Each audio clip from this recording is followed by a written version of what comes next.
உத்தரப்பிரதேசத்தில் காலணி தைக்கும் தொழிலாளியை சந்தித்து பேசிய மக்களவை எதிர்க்கட்சித் தலைவர் ராகுல் காந்தி அந்த தொழிலாளியின் வாழ்வாதாரத்துக்கு உதவும் வகையில் அடுத்த நாளே காலணி தைக்கும் இயந்திரத்தை வாங்கி கொடுத்திருக்கிறார்.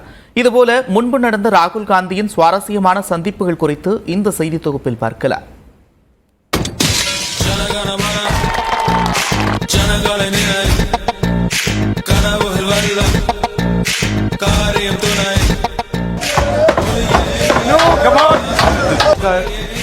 अभी क्या सिचुएशन है? அரசியலுக்குள் ராகுல் காந்தி நுழைந்தது என்னமோ 2004 மக்களவை தேர்தலாக இருந்தாலும் இது அவரது அரசியலின் 2.0 என்றே சொல்ல வேண்டும். 2022ஆம் ஆண்டு தொடங்கிய தனது ஒற்றுமை யாத்திரை மூலம் தனது வேறு பரிமாணத்தை காட்டத் தொடங்கிய ராகுல் காந்தி சாமானியர்களுடனான சந்திப்புகளால் கவனம் ஈர்த்து வருகிறார். தமிழ்நாட்டில் மிகவும் பிரபலமான வில்லேஜ் குக்கிங் யூடியூப் குழுவினரை சந்தித்தது, நம்ம சாப்பாடை சாப்பிடணும்னு ஆசைப்பட்டு வந்திருக்கீங்க, ரொம்ப நன்றி, ரொம்ப நன்றி. கேரளாவில் படகு போட்டியில் பங்கேற்றது என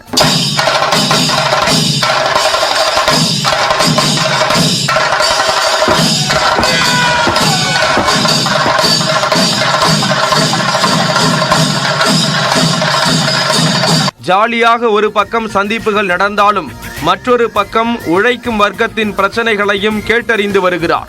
அந்த வகையில் சிறு குறு தொழில்களில் பணியாற்றுவோருக்கு உள்ள சவால்கள் குறித்து அறிய உதகையில் உள்ள சாக்லேட் தயாரிப்பாளர்களை சந்தித்தும் பேசியிருந்தார். 18%, the highest percentage. So that's a problem in the whole country. Notice after notice after notice. Well, our thing is that GST should just. ஹரியானாவில் விவசாயிகளுடன் களத்தில் இறங்கி விவசாயம் செய்த ராகுல் காந்தி பைக் மெக்கானிக் ஷெட்டிற்கு சென்று கையில் கிரீஸ்கள் ஒட்ட பணியாற்றினார்.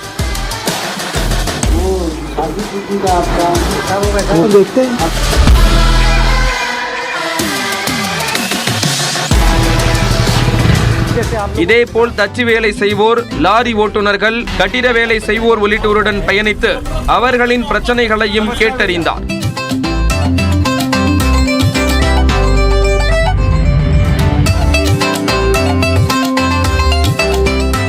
ராய்பரேலியில் ராகுல் காந்தி சவரம் செய்த முடிதிருத்தும் கடை பின்னர் மிக பிரபலமடைந்தது.